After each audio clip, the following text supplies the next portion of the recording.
All right, let me check the feed. See if we live. Shalom.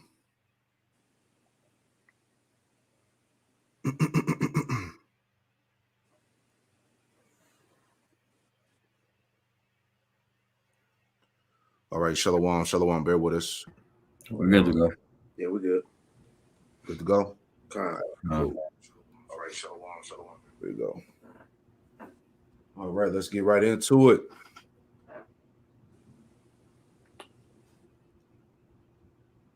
Elon Musk taking drastic action as the new owner of Twitter, following through with massive job cuts, employees learning their fate by email. ABC's Rena Roy is live for us in California. Goddamn, by the email. Damn.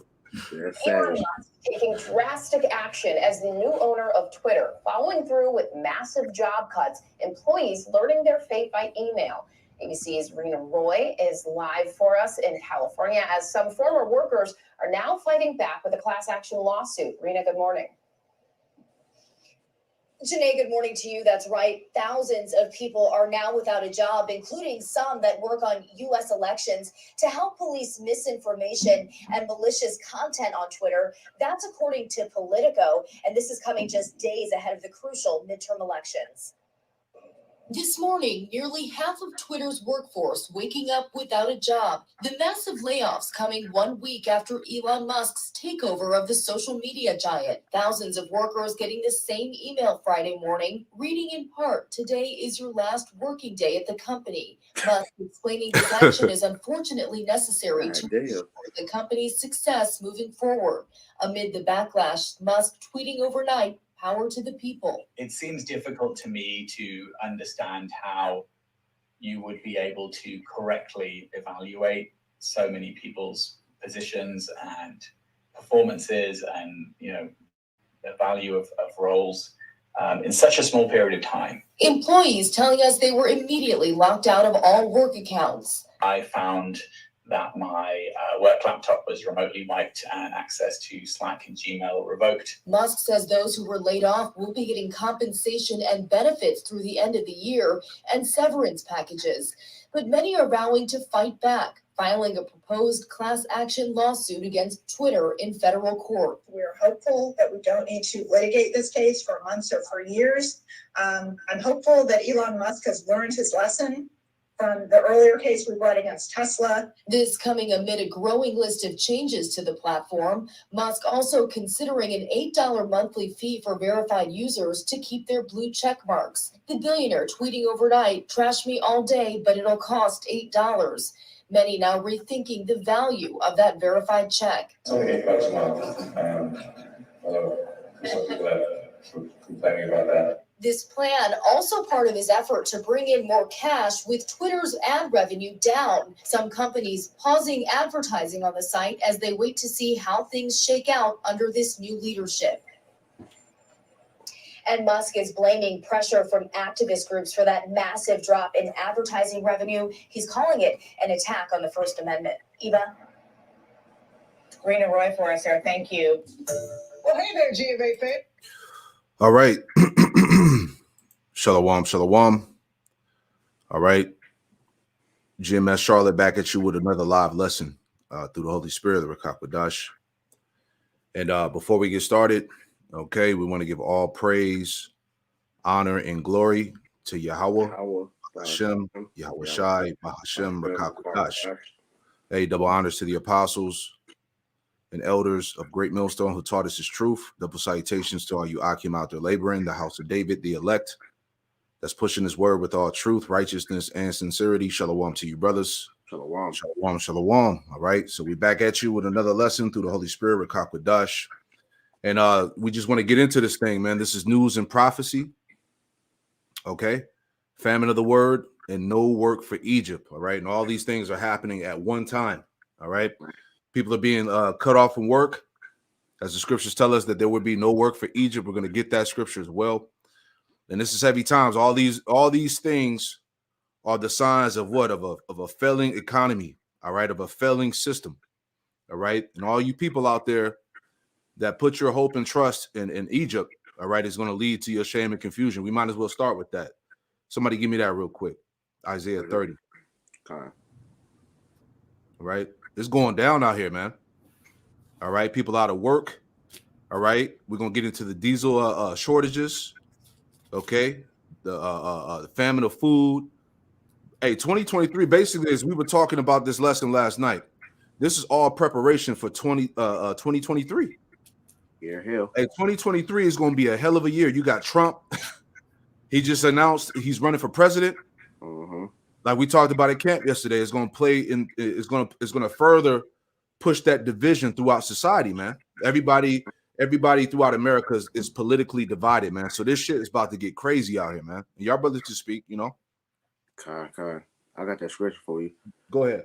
This is Isaiah 30:1. Woe to rebellious children, saith the Lord, that take counsel, but not of me, and that cover with a covering, but not of my spirit, that they may add sin to sin. Yeah, see, in our people, you Israelites, all right, you take a covering, but it's not of the Lord's spirit, all right. And what's going on now? Go cast your vote, all right. Niggas really believe that they vote counts, Right. You know, you ain't learned yet, Right. you know, the same scam every 4 years, man. Right, go ahead. If I might add, that just goes to show you that our people, they don't learn, man. Because here it is, when Trump won the election the first time, you had everybody crying, you know, specifically our people. So they begged for Biden to get into office. They got Biden. Biden destroyed the economy. Now our people are so distraught. They're ready to run to the polls and put Trump back in office, man. Man, You know, that shows you that they trust in Egypt, man. that's right. Verse 2 says that walk to go down into Egypt and have not asked at my mouth to strengthen himself in the strength of Pharaoh and to trust in the shadow of Egypt. Mm-hmm. Therefore, the strength of Pharaoh, therefore shall the strength of Pharaoh be your shame, and the trust in the shadow of Egypt your confusion. Right, and this is what's going on now. All right, your trust in the shadow of Egypt, your trust in Pharaoh has led to your shame and confusion, because people are confused. They're perplexed. They can't understand why are all of these people getting laid off. What's going on? All right, people are just getting dropped from their jobs, man. People are struggling to make it, man. You know, as we talked about, what the elites are pretty much, you know, squeezing these people throughout society. Your pockets are being squeezed. You see that the price of living has drastically changed. You know, so all this is what leading into the financial calamity of America, man. Right, which is going to lead to your shame and confusion. Right? Any more, Rob? That was no, yeah, that was the point of Isaiah 30. Con, you brothers can speak. Go ahead. Just to add on to perplexity that we see happening, Luke 21:25, and there shall be signs in the sun and in the moon and in the stars. Okay, and we see that happening now. We saw just this past week that there was the lunar eclipse, you know, which was you know, a sign in the heavens, you know, on the day of the midterm elections, you know, pretty much as a foreshadowing of the year and what this country is about to take the turn that America is about to go into, you know. And upon the earth, the stress of nations with perplexity, the sea and the waves roaring. Now, when you look up this word perplexity in the blue letter, it is G640, aporeia. And when you look up the root word of aporeia, it's G639, aporeo. For perplexity, it says to be without resources, to be in straits, to be left wanting, to be embarrassed, to be in doubt, not to know which way to turn, okay? Not to know how to decide or what to do, to be at loss with oneself, be in doubt. And what we see happening here with this economic collapse that's fastly approaching, Jake is in straits. Jake doesn't really understand where to go with this. Jake doesn't know the direction that they're going in. Just like how Pre said, you had Jake run down to the polls to vote for Biden, and now they're quick to turn around and vote for Trump. Right. Showing you that they're just completely confused and don't really have any stable mind to really navigate through these times, you know. Right. And it's only going to get worse from here, man. It's not going to get better. Jake is completely lost in the sauce, man. Mm-hmm. And if I could add real quick too, that's why you had that story come out with that woman who pretty much was, bogged down with the cost of living. So she decided to take her daughter and pretty much go in front of a train and kill herself and her kid because she couldn't afford to keep up with the cost of living, man. And that's going to be the state of a lot of people, coming in the near future, because as prices continue to rise, all right, these companies aren't willing to increase the pay. Because that's all I hear at my job is people asking, is the job going to, increase, our pay, because things are getting higher, man. Gas is getting higher, food is getting higher, so these jobs are not paying, anymore or any different. So it's making everything harder. That's it. That's it, man. Hey, get Isaiah 33:6 before I play this clip real fast. Mm-hmm. All right. The book of Isaiah, chapter 33, verse 6. It says, "And wisdom and knowledge shall be the stability of thy times, and strength of salvation. The fear of the Lord is his treasure." Right. So wisdom and knowledge should be the stability of our times, man. So as things worsen out here in America, if you don't have the wisdom, knowledge, and understanding of the scriptures, if you don't have the true covering of Yahweh Shem Yahweh Shai, you're not going to have any mental stability, all right, when this shit gets hard out here, man. Right. Right? Like I showed in the screen real quick. All right. Here comes programmable dollars. New York Fed and 12 banking giants launch digital dollar test. All right. So they're getting ready to take away paper money, man. All right. Everything, as you already know, is going digital. So my point, when as life as you know it is about to change, and if you don't have the stability through the Holy Spirit, you're not gonna make it out here, man. Just to make that example of Priest, what he was just going into. All right, that woman couldn't afford the price of living anymore, so she lost it, and she took her daughter and went right in front of a train and killed herself. Right, and that's going to be the mindset of a lot of people out here that put their trust in their bank account, their carnal riches, your degrees that you got, all your accolades that you achieved in the world. All that shit is not going to matter. All right, once it's all taken away, then what are you going to have to lean upon? You see that? But the sincere, the ones that believe in the Lord, they got the spirit. They got Yahweh Shai, man. We're going to lean and trust on him, because that's the only thing that's going to get us through these times that's coming on the earth, Okay.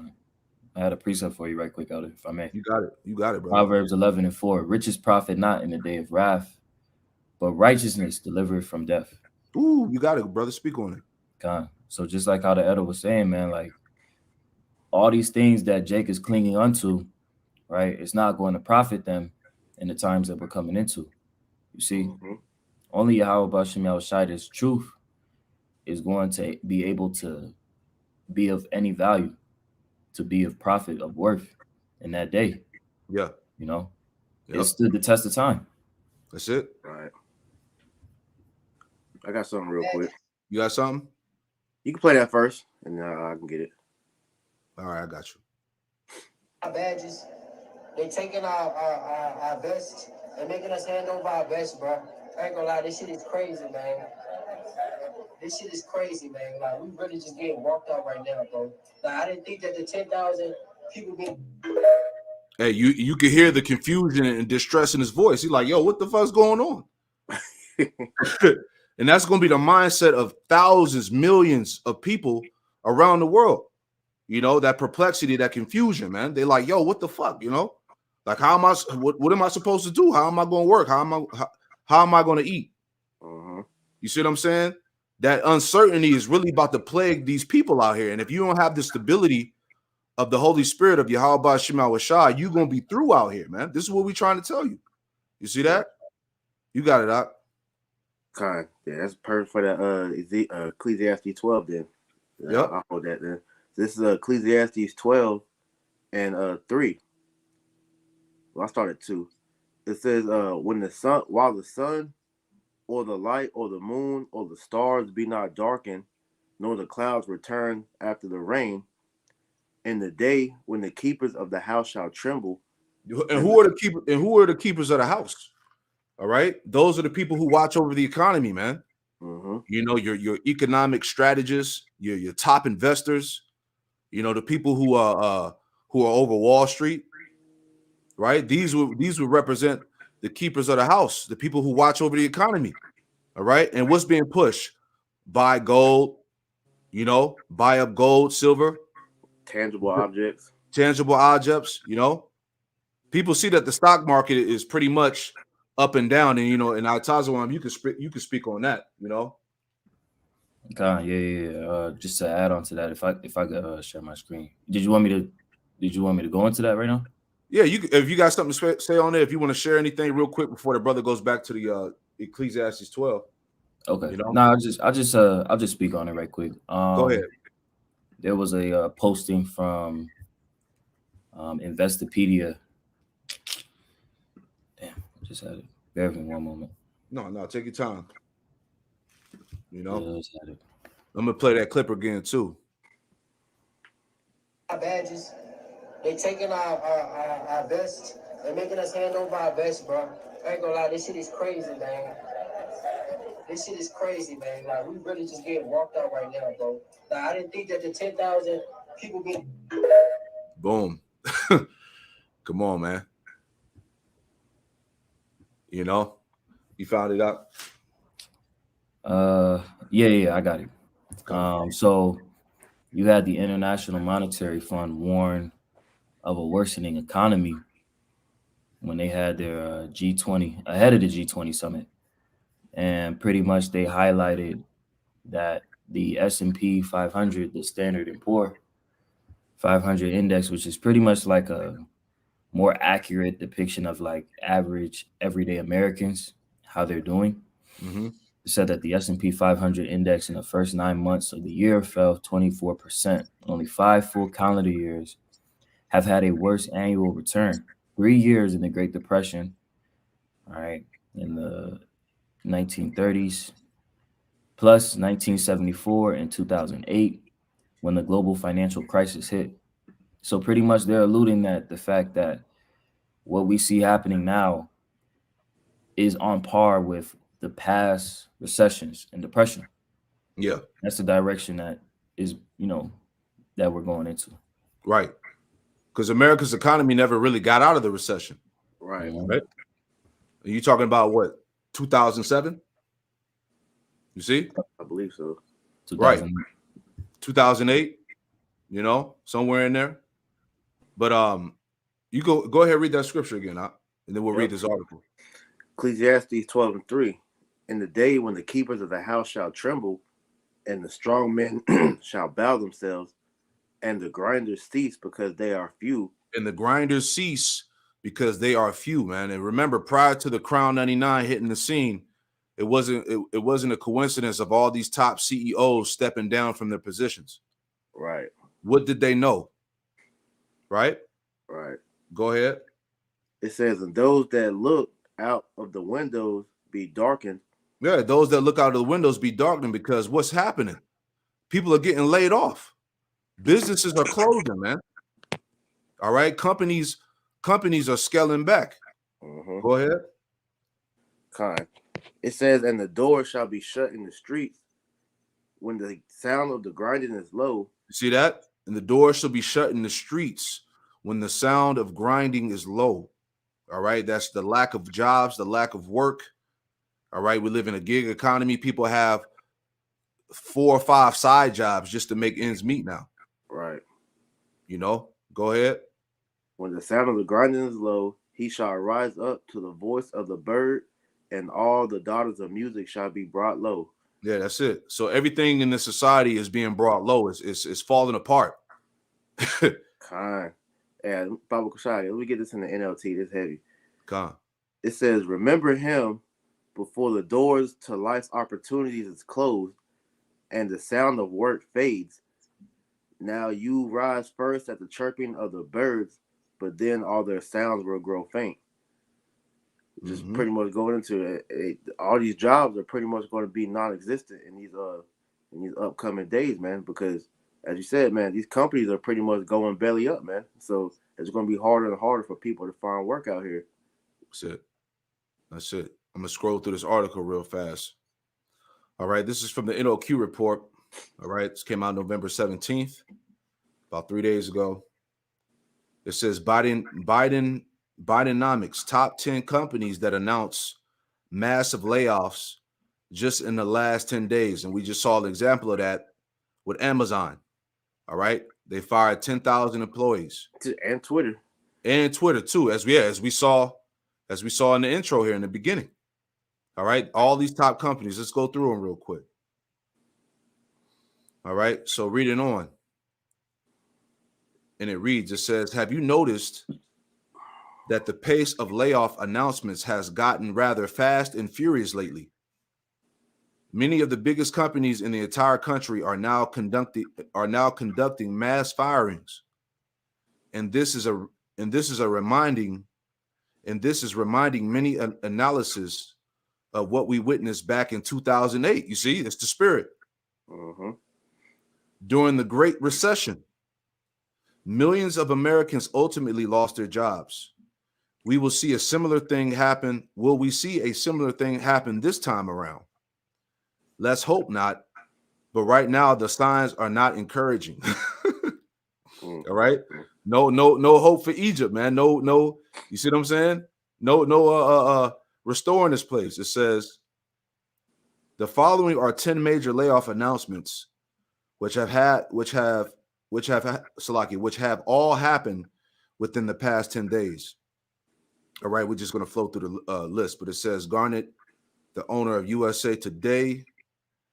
It says the owner of USA Today, the local news operations in 45 states, announced Thursday another round of job cuts in the company's news division after a third quarter loss in an earlier series of cost-cutting measures.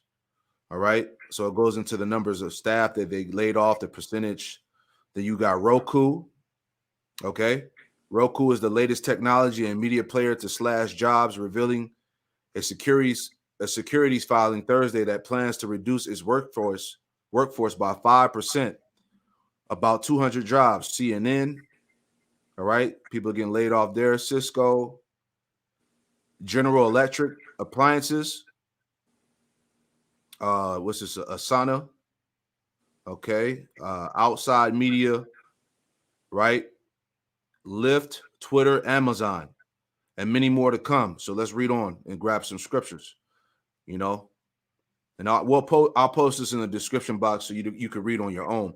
But we want to get straight to the point. All right.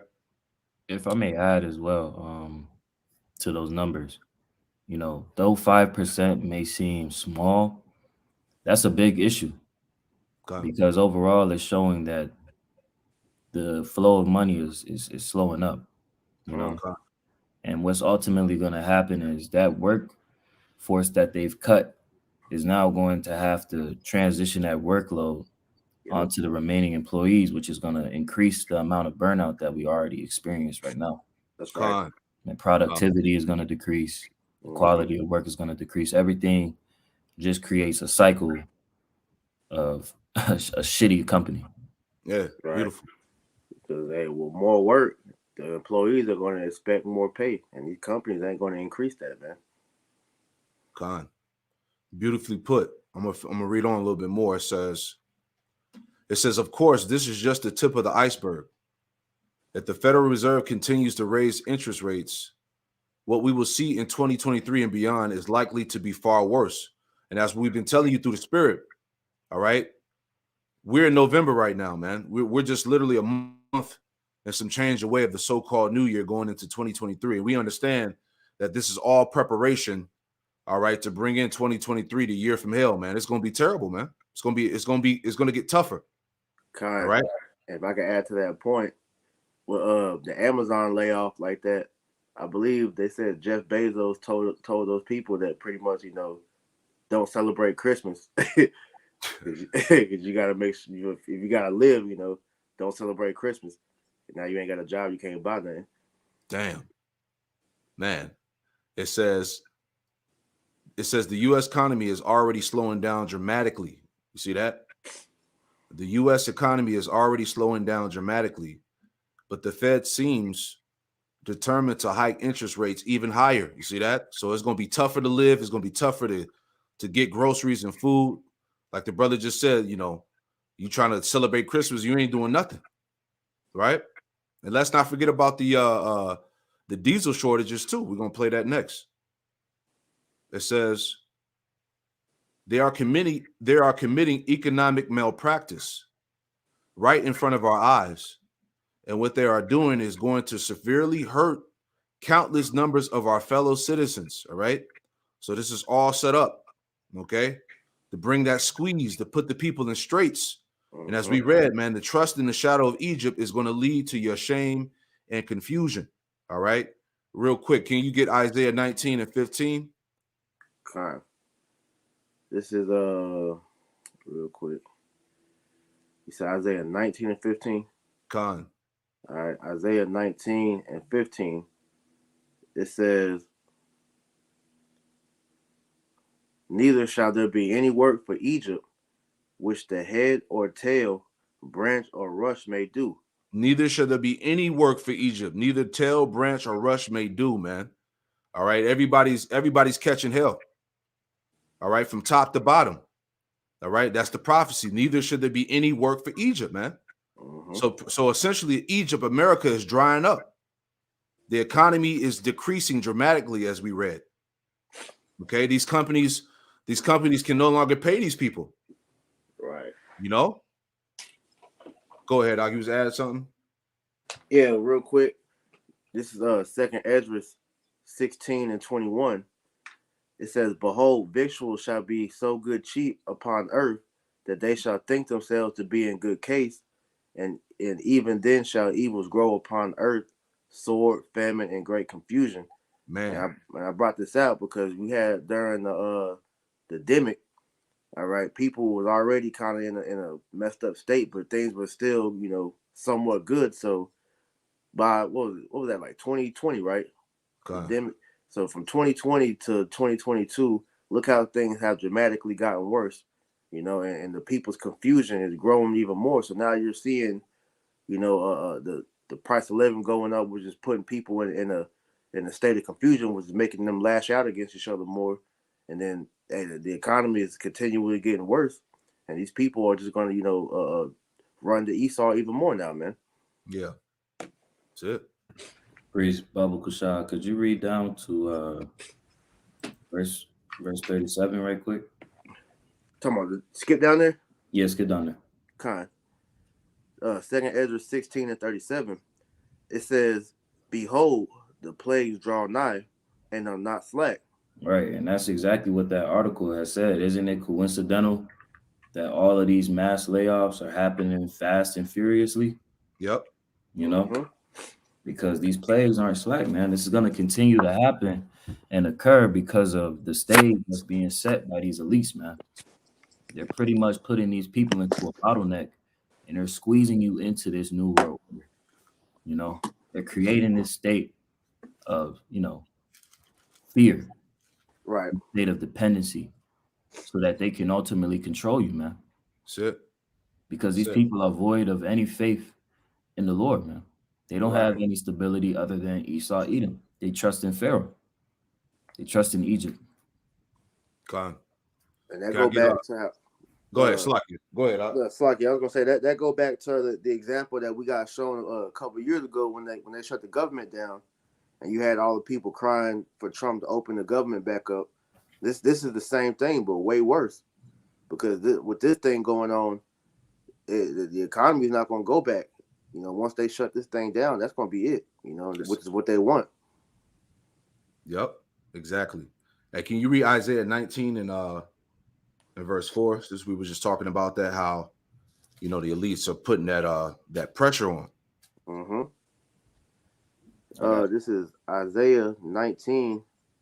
I started 3. Go ahead. It says, "In the spirit of Egypt shall fail in the midst thereof." And we see that now. People are losing hope. People are losing hope and trust in the system, man. The spirit of Egypt shall fail in the midst thereof. Nobody believes Biden. Nobody trusts these politicians or nothing. And that's spirit, because in the NLT just argued the first part. It says, "The Egyptians will lose heart, and I will confuse their plans." Ooh, man. So back in the King James, it says, "And the spirit of Egypt shall fail in the midst thereof, and I will destroy of the counsel thereof, and they shall seek to the idols and to the charmers and to them that have familiar spirits and to the wizards. And the Egyptians will I give over into a cruel, it's like into the hand of a cruel lord, and a fierce king shall rule over them, saith the Lord of hosts." Right. So Yahweh Shem Shai, you know, he's using these elites to put on that squeeze to choke the people out. Mm-hmm. Right? Are they not the left hand of the Lord? Because at the end of the day, it's Yahweh Shem Shai that's guiding all of this. That's right. Isaiah 45:7. The Lord said he controls the good and the evil. Mm-hmm. All right. So this is the judgment of Babylon the Great, man. All right. Which the Lord is allowing the elites, all right, to draw this place out. Okay. So we're gonna play this clip real quick. Y'all brothers have anything else? We'll get into this real quick. All right, before we move on. Just adding in to the topic of no work for Egypt. Okay. It says Tucker Carlson warrants everything will stop by Thanksgiving due to diesel shortage. And we played this a couple weeks ago. All right, we're gonna play it again. All right. Immediately. So what is this jihad going to mean for you? Well, the details are stunning. Thanks to the Biden administration's religious war in Ukraine, this country is about to run out of diesel fuel. According to data from the Energy Information Administration, by the Monday of Thanksgiving week, that's 25 days from now, there will be no more diesel. So what's going to happen then? Well, everything will stop. That means trucks and trains and barges all unable to move. Farm equipment will shut down. There will be no deliveries because there will be no trucks. There will be no diesel generators. And then inevitably our economy will crash because everything runs on diesel fuel. Not on solar panels, not on wind farms, on diesel fuel. Diesel is not a negotiable commodity. You have to have diesel.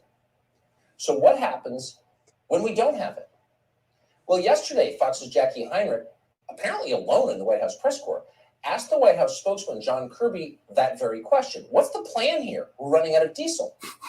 John Kirby, standing at the podium, representing the White House, the President of the United States, the administration, the largest organization in human history, the executive branch of government, had no answer. But don't worry, he said, we will be exporting plenty of energy to Europe to help fight that progressive crusade in Ukraine. Watch.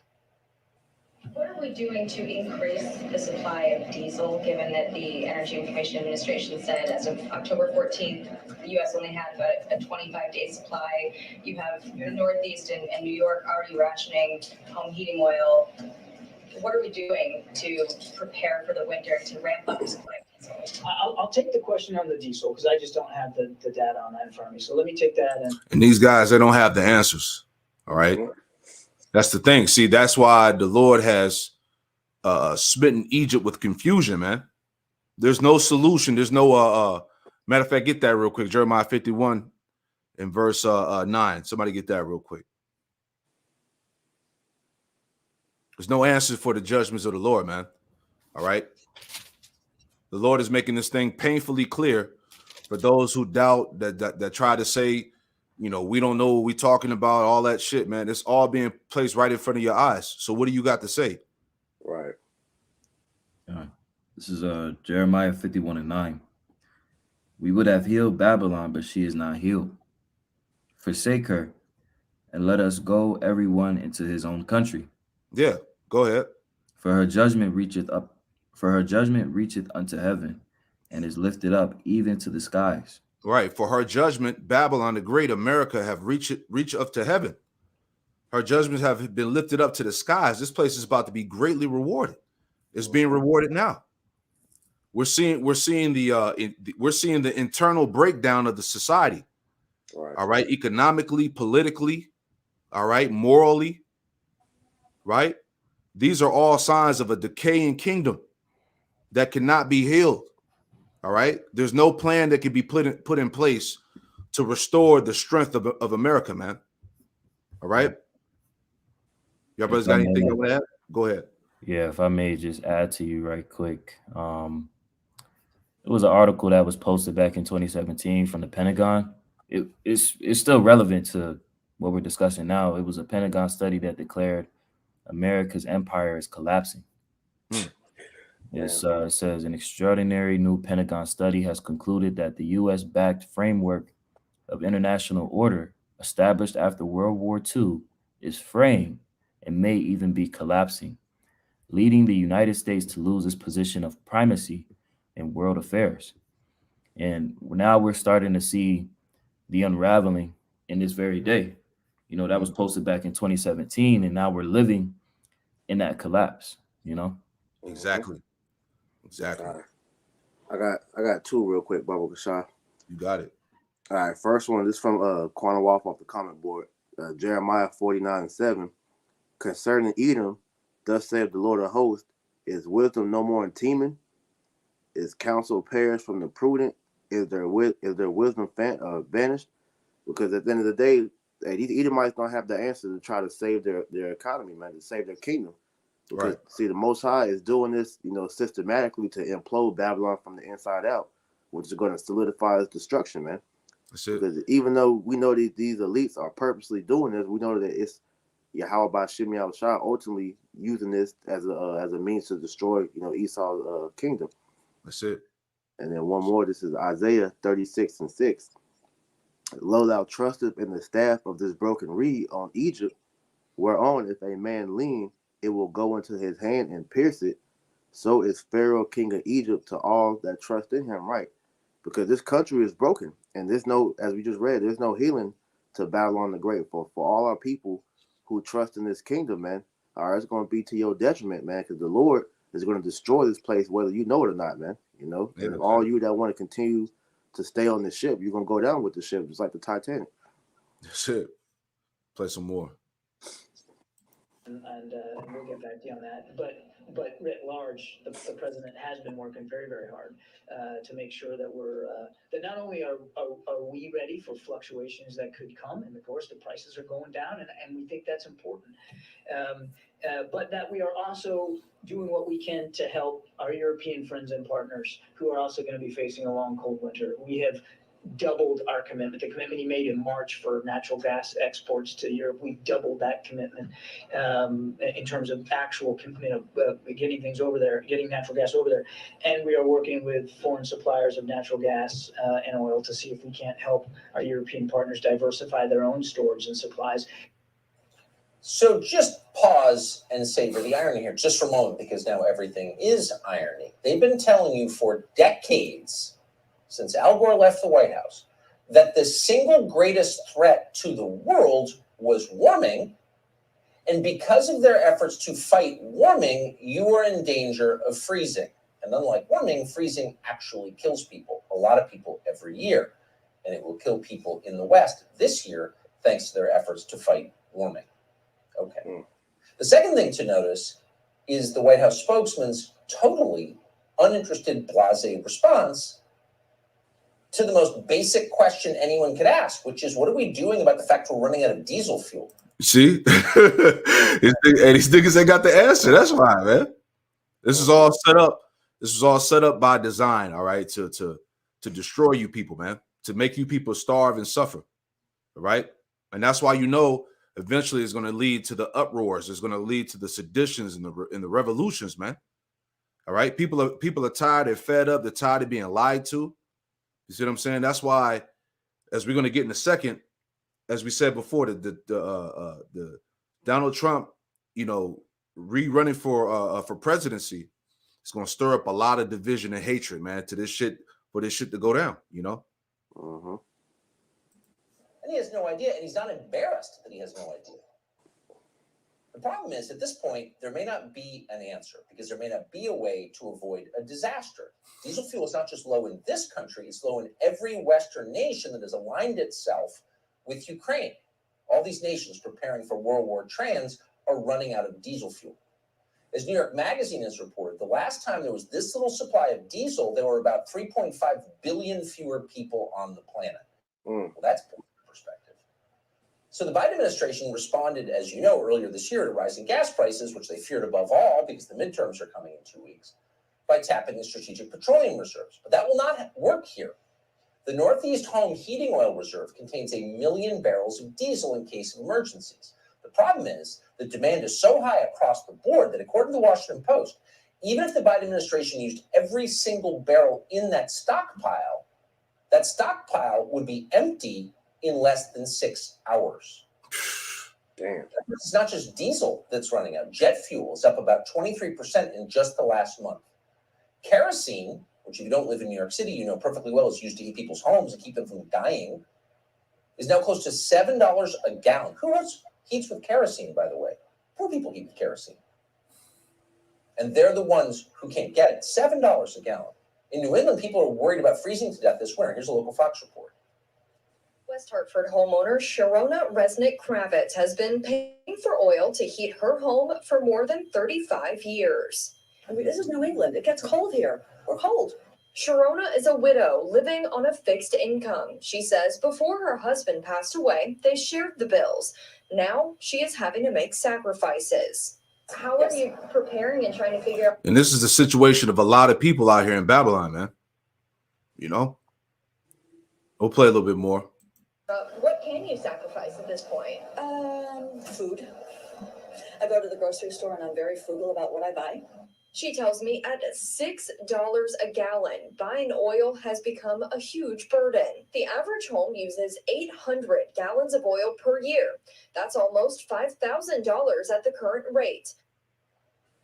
This shouldn't be happening in this of all countries. The United States has some of the deepest, by some measures, the deepest energy reserves on the planet. It's our main strength. Cheap energy is the reason this is a rich country.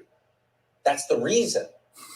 That's why we're exceptional, because we have cheap energy. And this country was energy independent just a few years ago.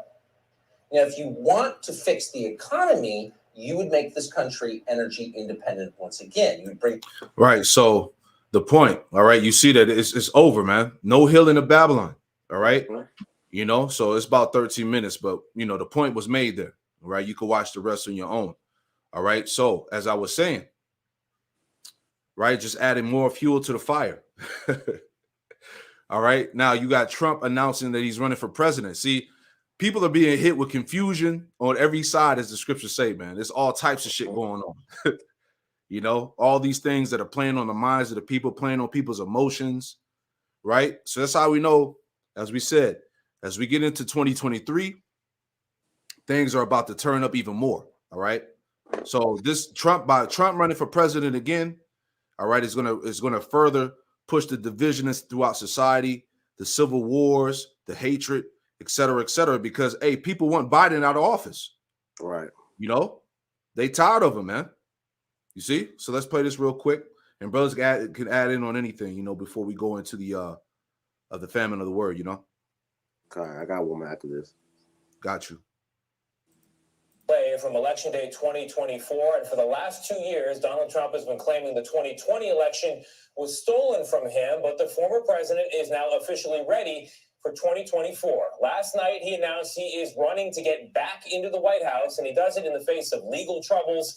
And after just a couple days from a disastrous midterm where many of the candidates he endorsed were defeated or underperformed.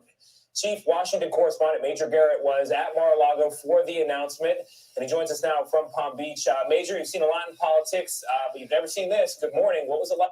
All right. So somebody give me real quick. Get Isaiah 19:2. Right. You know, we're not gonna play that whole clip. I just wanted to let that run for a few seconds. All right. Give me Isaiah 19:2, Bible Rashad.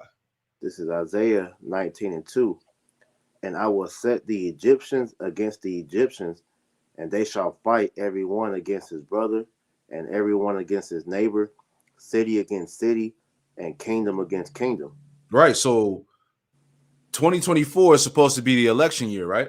Mm-hmm. So as we go into 2023, it's going like you're gonna see the division, the Egyptian versus the Egyptian, Esau versus Esau. Esau's politically divided, you know, through political views, religious views, whatever the case is. Because right now, the energy that's being the energy that's being set down in America is that you either with Biden or you with Trump. You see what I'm saying? That's the energy that's being pushed right now. Who you with? You see? So that's the division that's here, man. All right, Egyptian versus Egyptian. Go ahead, Doc. No, I was gonna add as well, even within these various, within the two parties, there's even division amongst themselves, So it's just mass division. If I may get a quick precept right fast. You got it, brother. Let's see. Somebody hold Mark 3:23. That's the spirit. I'm about to get that right now. God. This is Mark 3 and verse 23. It reads, "And he called them unto him and said unto them in parables, how can Satan cast out Satan?" Bear with me one moment. "And if a kingdom be divided against itself, that kingdom cannot stand. Right. And if a house be divided against itself, that house cannot stand." Break it down. It's a little bit more. "And if Satan rise up against himself and be divided, he cannot stand, but half an end." Okay. So the division that we see being stirred up right now, man, like this is the sign that this man's system is collapsing, man. Here it is. We have in this country all these problems that these people cannot agree upon. It's at the point to where they're just divided, and they just are their actions are speaking for themselves that this is a society that's collapsing. Because at the end Go of the ahead, day, go ahead. I was gonna say, at the end of the day, they're blaming each other, for why the reasons why this thing is pretty much destroyed. Because here it is on one end of the spectrum, you have a lot of these, patriotic Edomites who look at Biden as the reason why their country is being ruined. And then on the other side of the spectrum, the ones that wanted him, all right, they look at Trump as a means of him trying to reverse everything that Biden has done, to pretty much bring back how it was before he was in office the first time. So that division is ultimately tearing this country apart, which shows you that this place is incurable. Just real quick to add to that point, Jeremiah 30:12, "For thus saith the Lord, thy bruise is incurable, and thy wound is grievous." Because no matter who's in office, nobody's saving America from this impending destruction, man. Because at the end of the day, we all know that they're puppets anyway. But for the simple fact of, like Tazwan said, man, the amount of debt that America owes, there's nothing that they can do to pretty much pay that debt. All right, you can't solve these different problems that we've been talking about this whole lesson. So this place is just ultimately through, man. That's it. Stick a fork in it. All right. Hey, go to Luke 12 real quick, just to add one more before we move on. Go to Luke 12 and read 49 to 51, Baba Kushab. Got one more verse while you get that, bro. Verse 13. "There is none to plead thy cause, that thou mayest be bound up. Thou hast no healing medicine." So nobody can help America at this point, man. Like you said, stick a fork in her. She's done. That's right, brother. That's a heavy precept. There's no healing of that. There's no healing of that bruise. All right, this place is forever wounded. It's no restore, it's no bouncing back. All right, I'm gonna read this real quick. This is Luke 12 and 49, and it reads. This is red letter Yahweh Shai speaking. It says, "I come to send fire on earth." It says, "And what will I if it already be kindled?" Verse 50, "I have a baptism to be baptized with, and how am I straightened until it be accomplished?" All right, verse 51, the point. Suppose ye that I come to give peace on earth. I tell you, nay, but rather division." All right. So this division that's playing out through society, this is all the spirit of Yahweh Shema Shai. All right. And as we were saying at camp, that shows you that the Lord is not with the whole unity spirit, man, all coming together. Right. The Lord is with division, separation. Verse 52. Luke 12:52, it says, for from henceforth there should be 5 in one house divided, 3 against 2 and 2 against 3. The father shall be divided against the son, and the son against the father, the mother against the daughter, and the daughter against the mother-in-law against the daughter-in-law, and the daughter-in-law against her mother-in-law. You see that? So within the house, there's going to be division, and we've seen that through what? Crown 99. Exactly. That Crown 99 divided up the household, man. You wasn't able to come to the cookout. You couldn't come to the wedding, the barbecue, and none of that. The baby shower, you was banned. You see what I'm saying? It's the same way now. Your political beliefs, who you believe in, who are you, Democrat? Are you Republican? Are you a liberal? Right. Division amongst that. You see what I'm saying? What are your religious beliefs? What do you believe in? Right. You know? So it's division on every side, Jay. Hey, and with Trump, you know, putting his hat back into the presidential race, man. For those that, you know, family members that oppose that, that's going to create a lot of friction within the House too, because they looked at Trump as you know, the reason why everything went to shit the first time. So with him running again, the same ones that want him back in office, they probably going to cut them off for real this time. God.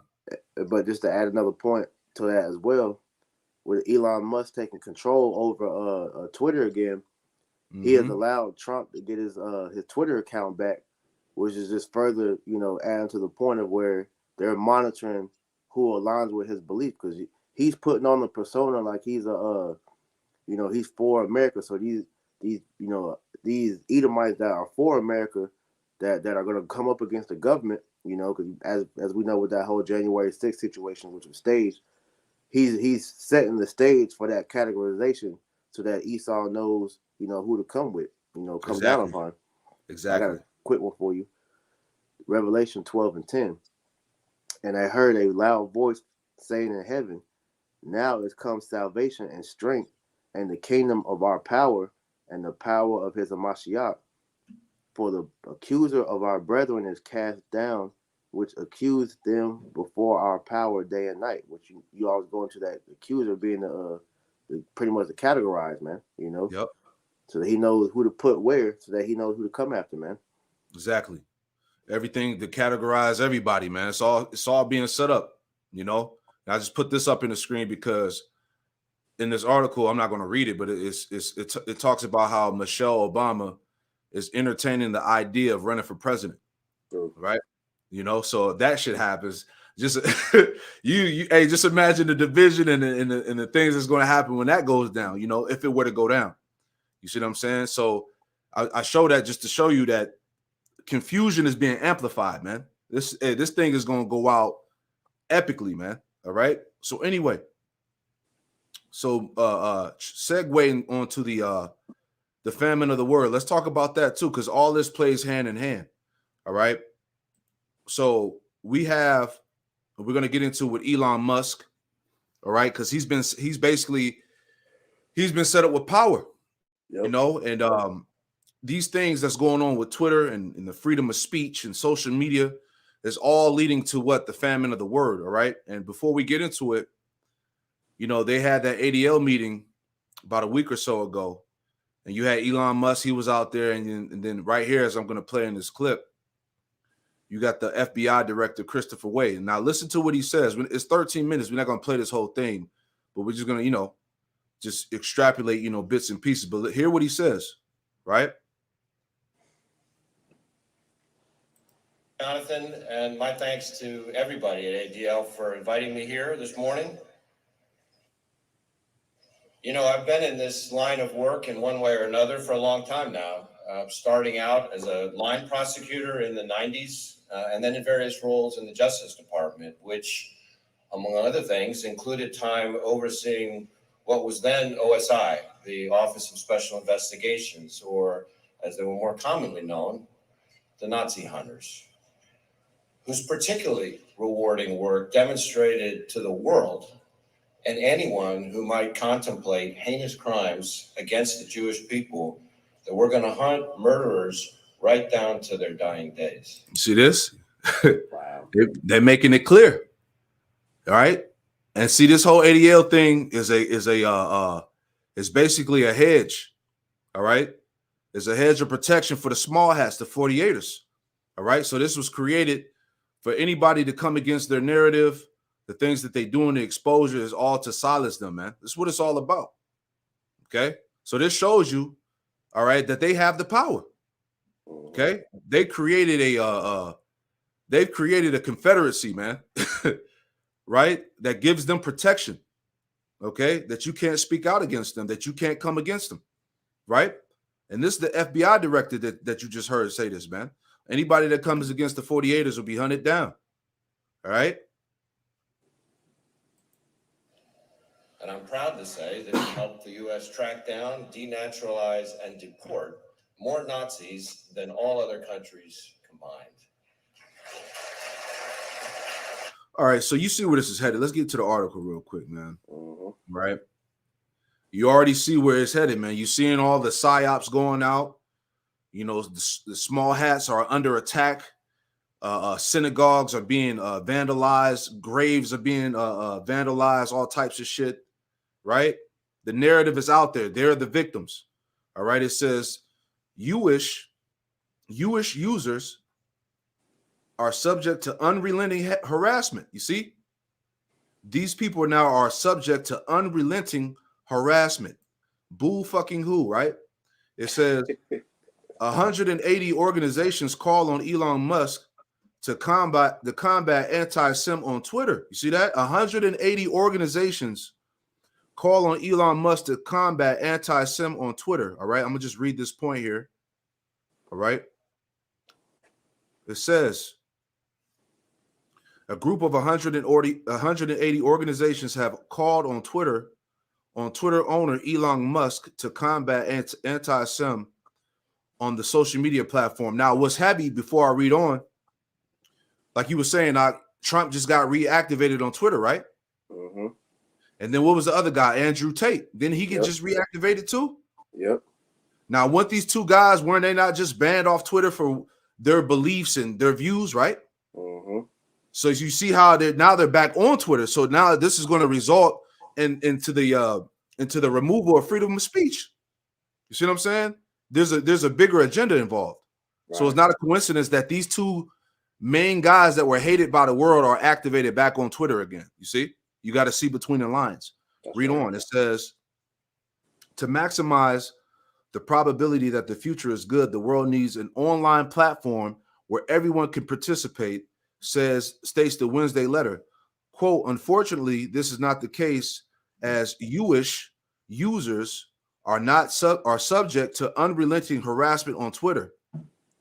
It says the non-governmental organizations and civil rights groups called on Musk, who purchased Twitter last month for $44 billion, to have Twitter adopt International Hollow Fraud Remembrance Alliance. You see this? You see how many alliances and leagues these niggas got? You know, to have Twitter adopt the International Hollow Fraud Remembrance Alliance, IHRA, definition of anti-Sim that has been adopted by dozens of countries, including the United States. The point, right? Let me highlight it. The point here. All right. It says the IHRA definition is anti-Sim is a certain perception of the throughs, which may be expressed as hatred towards throughs. Rhetorical and physical manifestations of anti-Sim are directed toward the throughish and non-throughish individuals and or their property, toward throughish community institutions and religious facilities. You see that? So they've created a whole hedge of protection for these goddamn devils. All right, because hey, we're getting ready to see, okay, these videos, the exposure, our videos removed off the platform, man. And this is why, before we get the scripture, Amos 8 up. Before we get the scriptures, I got to read this too, because it all goes hand in hand. So this is from republicworld.com. It says, Elon Musk announces Content Moderation Council. You see all these damn confederacies, councils, leagues, all right? All because of what? The truth. Elon Musk announces Content Moderation Council for Twitter. Here's what it means. Content Moderation Council of Twitter includes advisory groups that look at topics online such as online safety and harassment, human and digital rights, etc. All right. One more point before we grab the scripture. All right. It says the point. All right. Bear with me. I thought I had it highlighted. All right. It says Musk in the tweet, although noted that, quote, no major content moderation change or account reinstatements will happen before that council convenes. He also clarified that no major decisions will take place before the council convenes first and hold an extensive discussion. While there are no details offered by Twitter's new owner about how the Content Moderation Council will work, here's briefly what it means for the platform, all right? And we ain't got to read all that. So we know that, in the lack of better words, that this is leading to the famine of the word, and freedom of speech is about to change, man. That's right. All right, go ahead. I'll get that real quick. Okay. Hey, you got it, bro? Go ahead. Oh, I was gonna add, if I may, also to You can add go ahead. Pertaining to the fact that Elon Musk is even allowing these guys to get back onto these platforms, further empowers these people to have reason to do exactly what they're looking to do. Right. Because we have to recall back in, what was it, September, you had the Speaker of the House, Karen Jean-Pierre, that said, when you're not with what majority of Americans are, then you know that is extreme. That is an extreme way of thinking. Mm-hmm. You know, so these devils are pretty much allowing this to be established so that they have grounds to enact these policies and councils to do exactly what they're intending for. These niggas got to leave for everything. Right. You know, to ultimately, you know, sever the access to the word on the internet. Mm-hmm. Because at the end of the day, they know, like guys like Andrew Tate, man, he uses the Bible a lot for his talking points. So the people that align with his views, you know, they could label that extreme, which is what they're trying to say about us, man. You know, This is Amos chapter 8, verse 11. Behold, the days come, saith the Lord Yahweh Shem Yahushua, that I will send a famine in the land, not a famine of bread, nor a thirst for water, but of hearing the words of the Lord. Yep, go ahead. So at the end of the day, man, this is all setting up for the pretty much the stifling of the word, man. They want the word to stop going out. And so they're gonna, use these different things as an avenue for them to pretty much, control free speech. They're gonna outlaw the Bible, which they're starting to do little by little, because you can find different stories of different people being jailed for, their biblical beliefs, And so ultimately they're gonna use the Bible as a means to say that, people that believe in the scriptures are extreme, and they're going to say that that's the reason why, the Ish people are being attacked. Right. They're going to say that that the people that believe in the Bible are going to ultimately come up against America, man. Which is why they're going to have to go with the outlawing of the scriptures. That's it. That's exactly where it's headed. Okay, that shows you that this word has done damage. Right. This word has gone up to the gates of the nobles, pursuant to Isaiah 13:2. All right. So this is the action that they're taking now. They're forming all these different leagues and organizations and councils and confederacies to protect themselves. All right. Because they don't see, the one thing is, as we've been discussing, the brothers have been pushing, they don't want to deal with the scriptures. All right. When they get on these platforms talking about hate speech and anti this, anti that, they never go into the doctrine. They never go into the scriptures. All right. And they brought it out on the ADL website, but they tried to downplay it as they put the truth out there of what we teach, but in a way they tried to spin it as if it was lies. How it was presented on the documentation. They said that it was misinterpretation.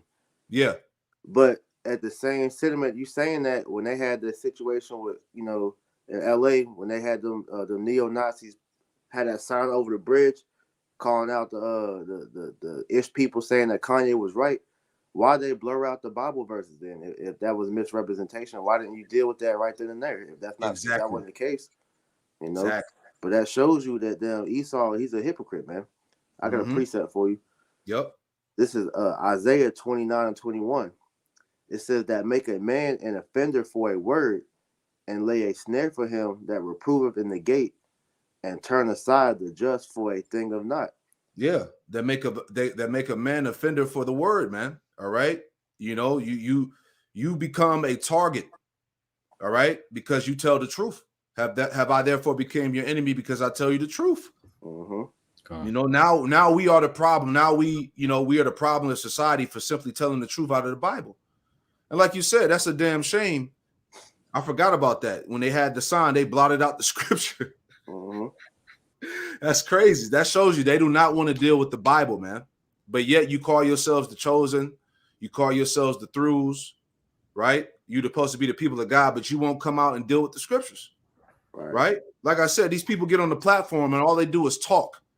They don't never go into the scriptures. They don't never give you. If they're the people, why are they not giving us the true breakdowns? All right. That's like, you know, every time we've been seeing them try to address this, they'll bring in a rabbi to try to, you know, explain their side of it, but he never touches on the scriptural part to prove their talking points, man. Exactly. He just plays on the sympathy role because these people don't do research. So just because they'll get on the TV screen and play the victim, everybody just automatically feels sorry for them. But this is one of the reasons why, like this thing you have on the screen, a lot of these guys, which are, I'm willing to bet, the majority of these people that's getting attacked on Twitter, those are bots that they're putting on there to talk shit. But for the little ones that are doing it, like we mentioned, everybody's tired of these ish people crying. So the ones that are speaking out against them, they're just letting them know, like, yo, it's the same sob story, and we're tired of hearing it, man. Exactly. You know? Exactly. Can I get one scripture, Micah 2, 1 through 5, 1 through 4, 1 through 5, real quick. And then we'll finish out a little bit of this ADL video, and then that'll be it, you know. Done. This is Micah chapter 2 and verse 1. Woe to them that devise iniquity and work evil upon their beds. When the morning is light, they practice it because it is in the power of their hand. Because it is in the power of their hands, man. That's why they're creating all these different leagues and confederacies, man, and councils. They got the power, all right, and they're coming together to stop anybody that's speaking out against them, that's exposing them. See, they got the power, but yet again, they have the power. They're being called out for having the power, right? And now they want to get offended. They want to get emotional, right? You got the power. What's wrong with that, right? Go ahead. Verse 2. And they covet fields and take them by violence, and houses and take them away. Yep. So they oppress a man in his house, even a man in his heritage. Yeah, that's why Jake got to apologize for being who he truly is. He got to get on the platform and say sorry to these niggas, right? For announcing that he's an Israelite, man, that he's a Hebrew, right? Right. Go ahead. Verse 3. Therefore thus saith the Lord Yahweh, behold, against this family do I devise an evil, from which ye shall not remove your necks, neither shall ye go hotly, for this time is evil. Right. So the Lord said you should not remove your necks. You're not going to slither your way out of this one. Right. You crying all over the internet and all over the media trying to play the victim. This shit ain't going to work. Now, the Lord is forcing you to deal with the truth, man, to deal with the scriptures. All right. That's why this nigga is forming all types of leagues and shit, making teams. Right. You know, go ahead. Verse 4. In that day shall one take up a parable against you, and lament with a doleful lamentation, and say, we be utterly spoiled. He hath changed the portion of my people. How hath he removed it from me? Turning away, he hath divided our fields. All right, and that's the point, man, because a parable, a taunting parable or whatnot, is like mockery, man. Yep. You know, and that's what's going on right now. People are finding out that you don't fit the scriptures, that you're not the people, right? You have nothing to do with the Bible, man. You are the Edomites according to the scriptures, man. All right. So that parable is being lifted up against you. And it said with a doleful lamentation. All right. A doleful lamentation is like a great cry. Right. People are crying out against you. The world is crying out against you, calling you out. You being exposed. You know, they're tired of being oppressed. Right. They're tired of your bullshit. Right. Here it is. When Jake speak up on anything, everything is labeled hate. Everything is goddamn hate and anti this and anti that. Now that shit is getting played out. Right. And all that's doing is rousing Jake up. Right. Exactly. Because it's it's really passive aggressive.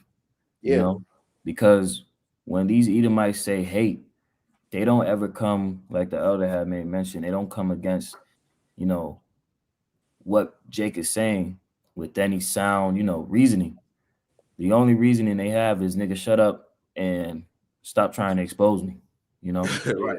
That's mean, you know what I'm saying? But in doing so, you know, like as the elder has said, you know, they're having to, you know, take account of what is actually happening. They can no longer try and cast it to the side. They have to deal with these issues directly. And in doing so, they're really ultimately exposing themselves. Yeah. Because for you to come down on everybody, you know, speaking up against you, just further proves the point that everybody's calling you out for. Because like they all that famous quote, they say that if you want to know who's in power, know who you can't speak about. And they're proving that sentiment to the T, because anything that you say that goes on the itch people, you're hit with anti-Sem shit. Dave Chappelle had that monologue, wasn't nothing offensive at all that he said in that monologue, and yet they're labeling that, you know, hate speech. You know, so that goes to show you, man. They're proving themselves to be the damn devil, man. You know, we ain't gotta say nothing. They're doing it themselves, man. Exactly. They're proving it to the world. And here's the point. This is at the bottom of that same article. It says, quote, there is a direct correlation between social media posts and the continual spike of anti-Sem and the holofraud denial in 2022. He said in a statement, we need Elon Musk's leadership to serve as a key component of the solution of degrading online hate and anti-Sem. You see? That's bullshit, because in that same breath, you're talking about hate speech. When the day that Elon Musk took over, they said it was a massive increase of the word nigga being used on Twitter. Why does nobody bring that up? See, you're selective with your outrage on quote unquote hate, because here it is on mainstream media. You can talk all the shit you want about niggas, and there's no action being done. But the moment you speak on these damn small hats, now everybody has to drop what they're saying because it's hurting their feelings, man. That's some bullshit, man. Yeah, it's some bullshit. And Jake is getting tired of that shit. That's why as we read in that Michael 2, there's a doleful lamentation, all right, that's being cried out against these damn devils. Right? You know? So yeah, we'll finish that out. Y'all brothers got anything else? No, sir. All right, so let's finish out a little bit and we'll wrap it up. All right, let's see if there's any more that could be taken from this video.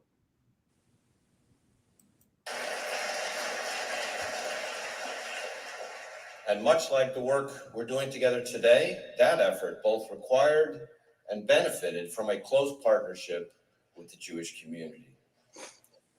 The main reason I took this job was my belief in the FBI's core values and mission to protect the American people and uphold the Constitution. And I think our mission goals gel very well with yours, to stop the defamation of the Jewish people and to secure justice and fair treatment to all. What are these people being oppressed from? You know what I'm saying? What are these people going through? Right? These niggas own every goddamn thing. What do they need to be protected from? Ain't nobody attacking them, man. Bro, you know, this is all bullshit, man. They live in a gated community up in New York. You know, nobody bothers them niggas. Nobody's attacking them, man. You know, it's all just it's a fake cry. They crying crocodile tears because nobody bothers them, man. You know, so that is some bullshit. Yeah, all because why? They are being exposed of not being the true Israelites. Precept. Just calling it straight. Go ahead, Wisdom of Solomon 2 And verse 14. This is really how he's being oppressed, like as the elder said. Wisdom of Solomon 2:14. He was made to reprove our thoughts.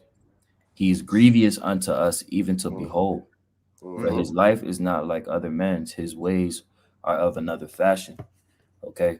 So here it is. You have the men of the Lord that are preaching, all right, the righteousness, the truth. And that's contrary to the way and fashion of Esau. Right. So that's the way how he's being oppressed. That's what it is that he's going through that makes him feel like he's a victim, is because he's ultimately being shown for who he really is, man. The damn devil. Being called out. I got one to add to that. Yep. Isaiah 59:15. Yea, truth faileth, and he that departed from evil, making himself a prey. And the Lord saw it, and it displeased him that there was no judgment.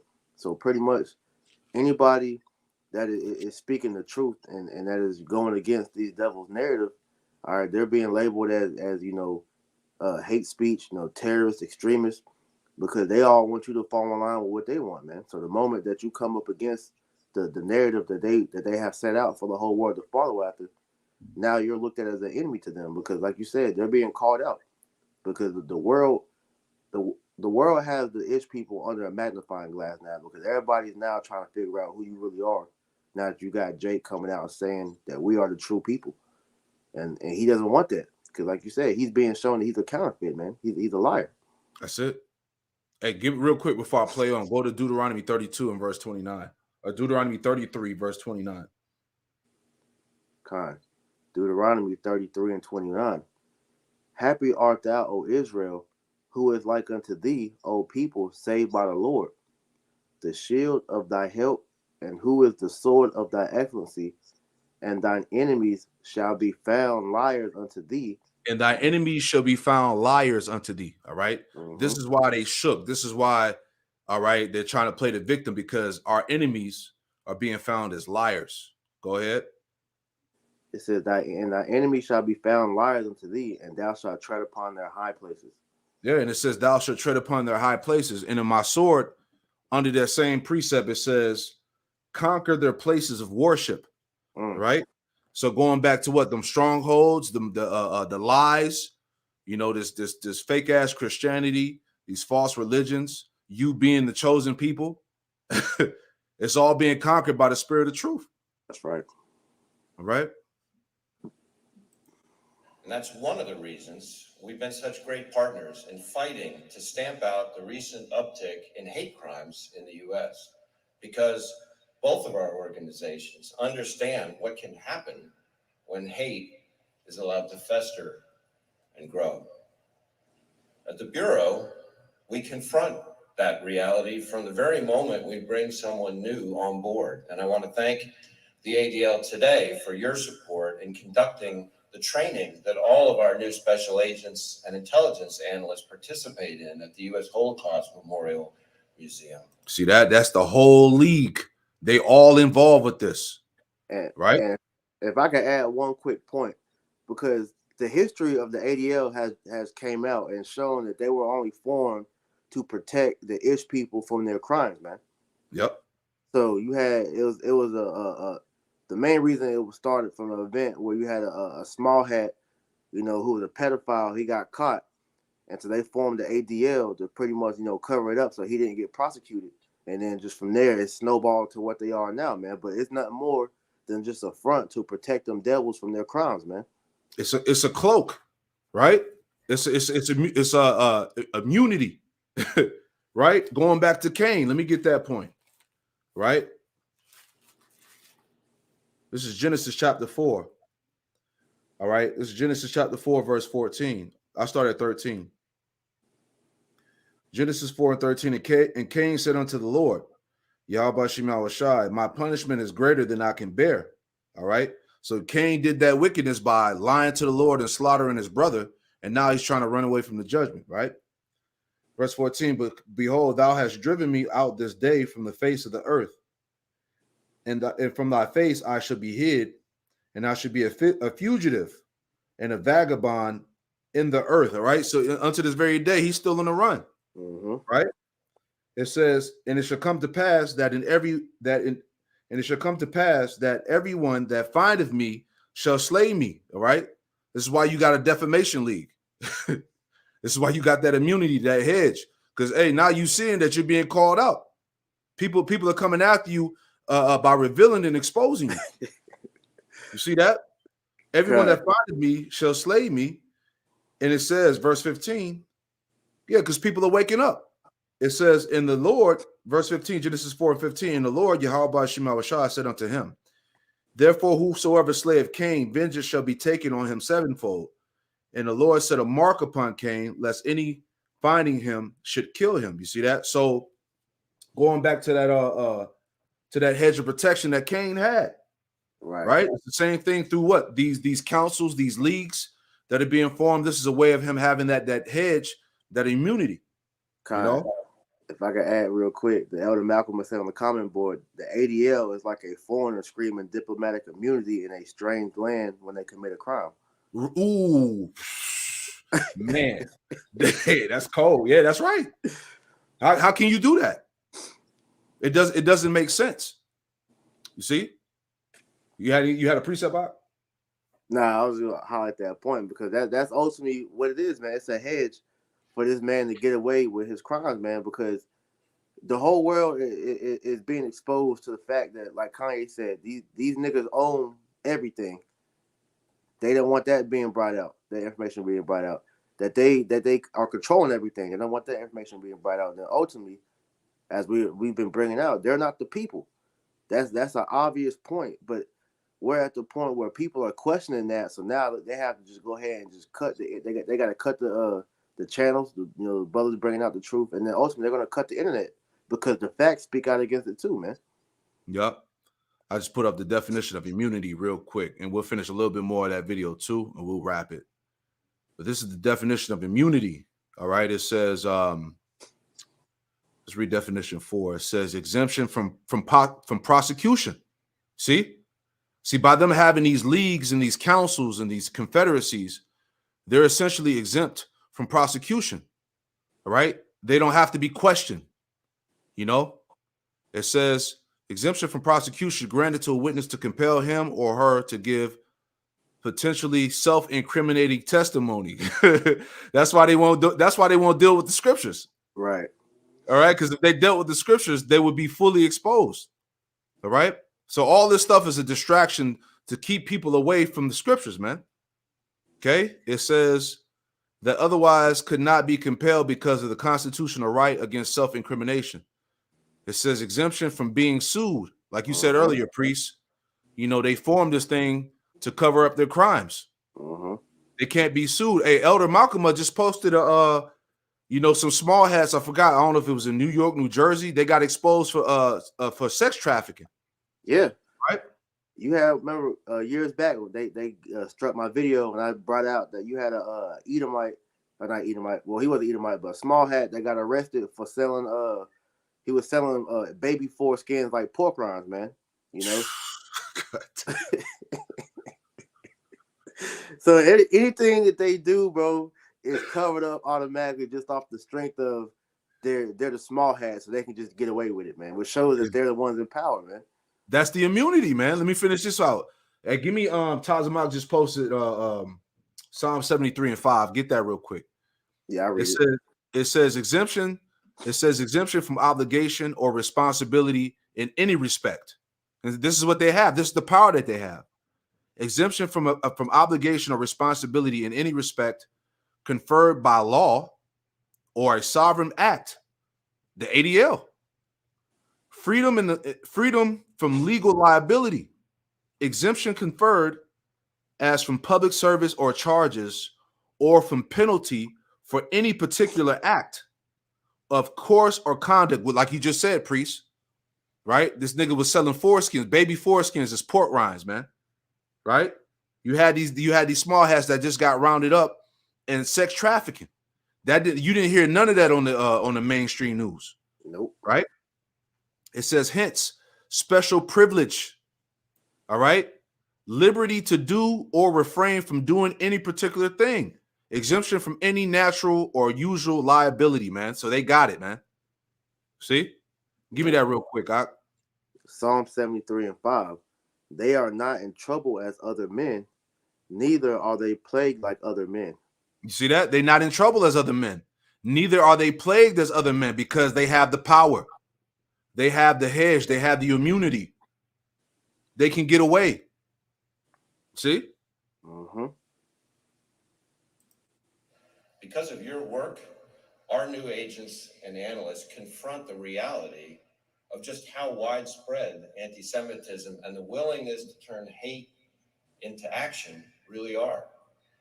Your work reminds our young people what's at stake, why we all, particularly those of us in law enforcement, must aggressively counter anti-Semitic violence everywhere it appears.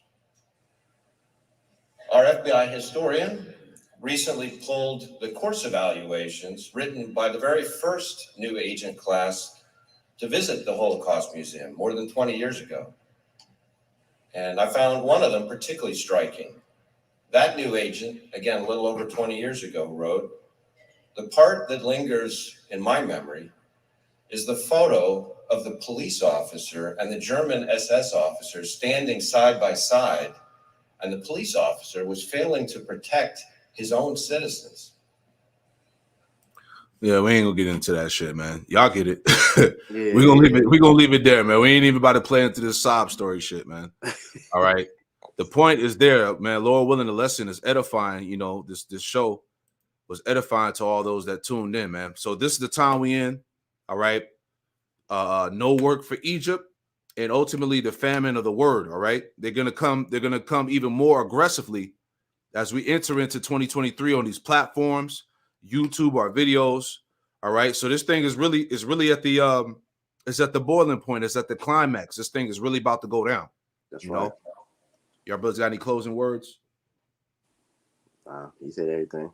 That's it, man. So hey, we pray that this live show was edifying to all those that tuned in. This is the times we in. Take heed. All right, we're gonna close it out by giving all praise, honor, and glory to Yahweh, Yahweh Shai, Bahashem.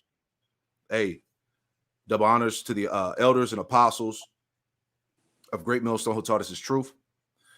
Double salutations to all you Akim out there laboring in the house of David, the elect that's pushing his word with all truth, righteousness, and sincerity. Shalom to you, brothers. Shalom. Hey, shalom. Hashem Rakakwadash. Shalom.